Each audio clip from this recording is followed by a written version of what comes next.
இந்த வீடியோவில் நம்ம என்ன பார்க்க போகிறோம் அப்படின்னு பார்த்தீங்கன்னா, உங்களுடைய ஹோஸ்டிங்கில் நீங்கள் லிங்க் பண்ணியிருக்க டொமைனை எப்படி டீஆக்டிவேட் பண்ணுறது, எப்படி ரிமூவ் பண்ணுறது அப்படின்னு சொல்லிட்டு தான் இந்த வீடியோவில் பார்க்க போகிறோம். ஸோ இதுக்கு முன்னாடி பார்த்தீங்கன்னா, நம்ம GoDaddy சைட்டில் நீங்கள் ஹோஸ்டிங் அண்ட் டொமைன் வாங்கி அதை எப்படி நீங்கள் ஹோஸ்டிங்கோட டொமைன் எப்படி லிங்க் பண்ணுறது சொல்லிட்டு ஃபர்ஸ்ட் வீடியோ போட்டுருந்தோம். ரெண்டாவது வீடியோ பார்த்தீங்கன்னா, ஹோஸ்டிங்கர் சைட்டில் ஹோஸ்டிங் அண்ட் டொமைன் வாங்கி அந்த ஹோஸ்டிங்கில் டொமைன் எப்படி நீங்கள் லிங்க் பண்ணுறது அப்படின்னு சொல்லிட்டு ரெண்டாவது வீடியோ போட்டுருந்தோம். ஸோ பார்க்காதவங்க ரெண்டு வீடியோ போய் பார்த்துருங்க. இப்போ பார்த்தீங்கன்னா நம்ம இந்த GoDaddy சைட்டும் சரி அண்ட் ஹோஸ்டிங்கர் சைட்லையும் பார்த்தீங்கன்னா எப்படி நீங்கள் உங்களுடைய ஹோஸ்டிங்கில் லிங்க் பண்ண டொமைனை எப்படி நீங்கள் ரீசெட் பண்ணுறது, அதாவது ரிமூவ் பண்ணுறது அப்படின்னு சொல்லிட்டு இந்த வீடியோவில் பார்ப்போம். ஸோ வீடியோ ஸ்கிப் பண்ணாமல் பாருங்கள். ஸோ இப்போ நீங்கள் பார்த்துக்கக்கூடிய டேஷ்போர்டு பார்த்தீங்கன்னா உங்களுக்கு GoDaddy அக்கௌண்ட்டில் நான் உங்களுக்கு ஓப்பன் பண்ணி வச்சுருக்கேன். இதில் web hosting, so my product அப்படிங்கிற ஆப்ஷன் நீங்கள் போனீங்க அப்படின்னா டாப் ரைட் கார்னரில் இருக்கும். அவங்களுடைய நேம் எல்லாமே மென்ஷன் பண்ணியிருப்பாங்க. அதுக்கு கீழே மை ப்ராடக்ட் அப்படின்னு சொல்லிட்டு ஒரு ஆப்ஷனை கிளிக் பண்ணீங்க அப்படின்னா உங்களுடைய என்னென்ன சர்வீஸ்லாம் நீங்கள் ப்ராடக்ட் பர்ச்சேஸ் பண்ணியிருக்கீங்க, எத்தனை டொமைன் வாங்கியிருக்கீங்க, எத்தனை ஹோஸ்டிங் நீங்கள் வாங்கியிருக்கீங்க அப்படிங்கிற எல்லாமே இந்த பேஜில் உங்களுக்கு லிஸ்ட் அவுட் ஆகும்.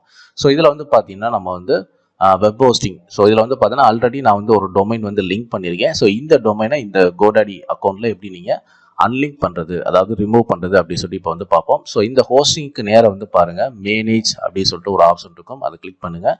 ஸோ கிளிக் பண்ணீங்க அப்படின்னா உங்களுக்கு நெக்ஸ்ட் பேஜ் உங்களுக்கு ரீடைரக்ட் ஆகிட்டு உங்களுக்கு ஓப்பன் ஆகும்.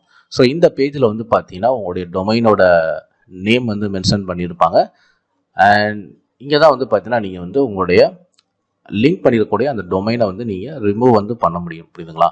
ஸோ வெப்சைட் அப்படிங்கிற இடத்துல பார்த்தீங்கன்னா நீங்கள் என்ன வெப்சைட் லிங்க் பண்ணியிருக்கீங்க அப்படிங்கிற அந்த வெப்சைட்டோட நேம் காட்டும். அண்ட் ரைட் சைட் வந்தீங்க அப்படின்னா அதில் செட்டிங்ஸ் அப்படிங்கிற ஆப்ஷன் இருக்கும். அது கீழே உங்களுடைய domain name and C panel login, so எல்லாமே இருக்கும், ஓகேங்களா?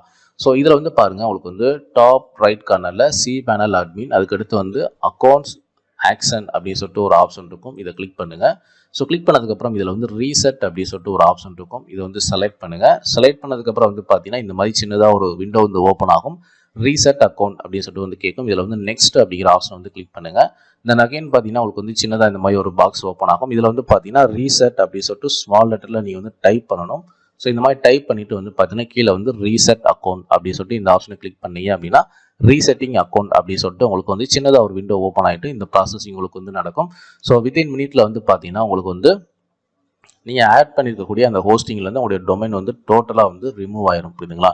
ஸோ இந்த ப்ராசஸ் பார்த்தீங்கன்னா உங்களுக்கு அதிகபட்சம் ஒரு 2 மினிட்ஸ்க்குள்ள உங்களுக்கு கம்ப்ளீட் ஆயிரும். ஸோ இந்த ப்ராசஸ் முடிஞ்சதுக்கப்புறம் பார்த்தீங்கன்னா உங்களுக்கு இப்போ நம்ம ரிமூவ் பண்ண அந்த ப்ராசஸிங் இப்போ கம்ப்ளீட் ஆனதுக்கப்புறம் நம்ம டேஷ்போர்டு எப்படி இருக்குன்னு சொல்லிட்டு இப்போ பார்ப்போம். ஸோ இப்போ பார்த்தீங்கன்னா டோட்டலாக உங்களுக்கு ரிமூவ் ஆயிடுச்சு. ஸோ டோட்டலாக நம்ம ரீசெட் பண்ணிட்டோம், புரியுதுங்களா? ஸோ இப்போ டேஷ்போர்டு ஓப்பன் ஆயிரும். இப்போ ஹோஸ்டிங்கில் பார்த்தீங்கன்னா ஏதாவது டொமைன் உங்களுக்கு லிங்க் ஆயிருக்கா அப்படின்னு சொல்லிட்டு இப்போ நம்ம ஒன்ஸ் வெரிஃபை பண்ணிக்குவோம்.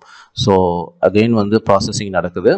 ஸோ இந்த ப்ராசஸிங் முடிஞ்சதுக்கப்புறம் பார்த்தீங்கன்னா உங்களுக்கு இப்போ என்ன கேட்குறாங்க அப்படின்னா, இப்போ நம்ம ரிமூவ் பண்ணதுனால அகெயின் பார்த்தீங்கன்னா நம்ம இந்த GoDaddy சைட்டில் எத்தனை டொமைன் வாங்கியிருக்கோமோ அத்தனை டொமைனும் லிஸ்ட் அவுட் பண்ணி இதில் எந்த டொமைன் நீங்கள் லிங்க் பண்ண விரும்புகிறீங்க அப்படின்னு சொல்லிட்டு இந்த டொமைனோட லிஸ்ட் எல்லாமே இந்த இடத்துல காட்டும், புரியுதுங்களா? ஸோ இது நீங்கள் மறுபடியும் நீங்கள் லிங்க் பண்ணுறதா இருந்தாலும் பண்ணிக்கலாம். பட் நீங்கள் தேவையில்லை அப்படின்னா நீங்கள் இதை அப்படியே க்ளோஸ் பண்ணிடலாம். ஸோ அகெயின் நம்ம செக் பண்ணி பார்த்துறோம். நான் மை ப்ராடக்ட் அப்படிங்கிற ஆப்ஷன் நான் போய் செக் பண்ணி பார்க்குறேன். ஸோ என்னுடைய ஹோஸ்டிங் இப்போ எம்டியாக இருக்குதா, ஸோ இல்லை வேறு ஏதாவது டொமைன் லிங்க் ஆயிருக்கா அப்படின்னு சொல்லிட்டு நம்ம செக் பண்ணிடுவோம். ஸோ ப்ராப்பராக ரிமூவ் ஆயிருச்சா, ஏற்கனவே ஆட் பண்ண இந்த டொமைன் ப்ராப்பராக ரிமூவ் ஆயிருச்சா அப்படின்னு சொல்லிட்டு இந்த மை ப்ராடக்ட் அப்படிங்கிற இந்த ஆப்ஷன் நம்ம போய் செக் பண்ணிடுவோம், புரியுதுங்களா? ஸோ இங்கே பாருங்கள், இப்போ நம்மளுக்கு எந்த ஒரு டொமைனும் இப்போ லிங்க் பண்ண கிடையாது. ஸோ டோட்டலாக நம்ம ரிமூவ் பண்ணிட்டோம். ஓகே, இப்போ பார்த்தீங்கன்னா இது GoDaddy வெப்சைட்லேருந்து இந்த மாதிரி தான் நீங்கள் ரிமூவ் பண்ணணும். அடுத்து பார்த்தீங்கன்னா ஹோஸ்டிங்கர் சைட்டில் எப்படி நீங்கள் ஆட் பண்ண ஒரு டொமைனை எப்படி நீங்கள் ரிமூவ் பண்ணுறது அப்படின்னு சொல்லி இப்போ பார்ப்போம். ஸோ இதுக்கு பார்த்தீங்கன்னா நீங்கள் ஹோஸ்டிங் அப்படிங்கிற ஆப்ஷன் போயிருங்க. டாப்பில் பார்த்தீங்கன்னா ஹோஸ்டிங் அப்படிங்கிற ஆப்ஷன் போயிருங்க. ஸோ நீங்கள் ஏற்கனவே ஹோஸ்டிங்கில் லிங்க் பண்ணியிருக்கக்கூடிய டொமைனோட லிஸ்ட் எல்லாமே இந்த இடத்துல காட்டும். இதில் பார்த்தீங்கன்னா நான் இங்கேருந்து 3வது இருக்கக்கூடிய ஒரு டொமைனை அன்லிங்க் பண்ண போகிறேன். ஸோ இதில் மேனேஜ் அப்படிங்கிற ஆப்ஷன் கிளிக் பண்ணுங்கள். ஸோ கிளிக் பண்ணதுக்கப்புறம் பார்த்தீங்கன்னா உங்களுக்கு நெக்ஸ்ட் பேஜ் இந்த மாதிரி ஓப்பன் ஆகும். ஸோ இதில் நீங்கள் என்ன பண்ணுறீங்க அப்படின்னு பார்த்தீங்கன்னா உங்களுக்கு அக்கௌண்ட் அப்படிங்கிற இடத்துல பார்த்தீங்கன்னா அக்கௌண்ட் இதில் டீடைல்ஸ் அப்படின்னு சொல்லிட்டு இந்த ஆப்ஷன் கிளிக் பண்ணுங்கள். ஸோ கிளிக் பண்ணீங்க அப்படின்னா உங்களுக்கு ஸோ லெஃப்ட் சைடு பாருங்கள், லெஃப்ட் சைடில் பார்த்தீங்கன்னா உங்களுக்கு அதர்ஸ் ஸோ அதர்ஸ் அப்படிங்கிற ஆப்ஷன் நீங்கள் போனீங்க அப்படின்னா கீழே வந்து டீஆக்டிவேட் அக்கௌண்ட் அப்படின்னு சொல்லிட்டு உங்களுக்கு வந்து இருக்கும்.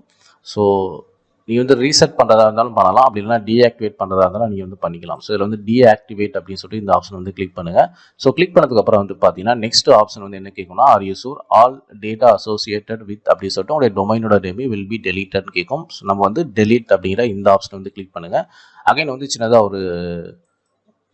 ஒரு டிக் பாக்ஸ் இந்த மாதிரி வந்து இருக்கும், அதை வந்து டிக் பண்ணிடுங்க. இந்த மாதிரி வந்து டெலீட் பண்ணுறீங்களா அப்படின்னு சொல்லிட்டு கேட்கும். அந்த மாதிரி டிக் பண்ணிவிட்டு நீங்கள் வந்து கன்ஃபார்ம் டெலீட் அப்படின்னு சொல்லிட்டு இந்த ஆப்ஷன் வந்து கிளிக் பண்ணிடுங்க. ஸோ கிளிக் பண்ணதுக்கப்புறம் வந்து பார்த்தீங்கன்னா உங்களுக்கு வந்து வித்தின் மினிட்லேயே வந்து பார்த்தீங்கன்னா நீங்கள் ஹோஸ்டிங்கில் லிங்க் பண்ண அந்த டொமைன் வந்து டோட்டலாக உங்களுக்கு வந்து டெலீட் ஆயிடும். ஸோ அக்கௌண்ட் டெலீட்டட் சக்ஸஸ்ஃபுல்லி அப்படின்னு சொல்லிட்டு உங்களுக்கு வந்துருச்சுங்களா. ஸோ இப்போ வந்து பாருங்கள் உங்களுக்கு வந்து டோட்டலாக வந்து இப்போ நம்மளுக்கு 3 டொமைன் தான் இங்கே வந்து லிஸ்ட் அவுட் பண்ணி காட்டுது. ஸோ இந்த மாதிரி தான் வந்து பார்த்தீங்கன்னா GoDaddy அக்கௌண்ட் அண்ட் ஹோஸ்டிங்கர் சைட்டில் வந்து பார்த்தீங்கன்னா நீங்கள் வந்து ஆல்ரெடி லிங்க் பண்ண டொமைனை ஹோஸ்டிங்லேருந்து எப்படி ரிமூவ் பண்ணுறது சொல்லிட்டு இப்போ வீடியோவில் பார்த்த மாதிரி நீங்கள் வந்து பண்ணிக்கலாம், புரியுதுங்களா. ஸோ இந்த வீடியோ பிடிச்சதா லைக் பண்ணுங்கள், ஷேர் பண்ணுங்கள். அண்ட் நம்ம சேனலில் வந்து பார்த்தீங்கன்னா வேர்ட்பிரஸ் சம்பந்தமான எல்லா வீடியோஸ் நம்ம வந்து அப்டேட் பண்ணிக்கிருக்கோம். ஸோ இந்த சேனலை வந்து சப்ஸ்கிரைப் பண்ணாதவங்க சப்ஸ்கிரைப் பண்ணி வச்சுங்க. அதே மாதிரி பிளாக்கர் சம்பந்தமான வீடியோஸ் உங்களுக்கு வேணும் அப்படின்னா யூடியூப்ல போயிட்டு தமிழ் பிளாக்கர்ஸ் அப்படின்னு சொல்லிட்டு சர்ச் பண்ணுங்க.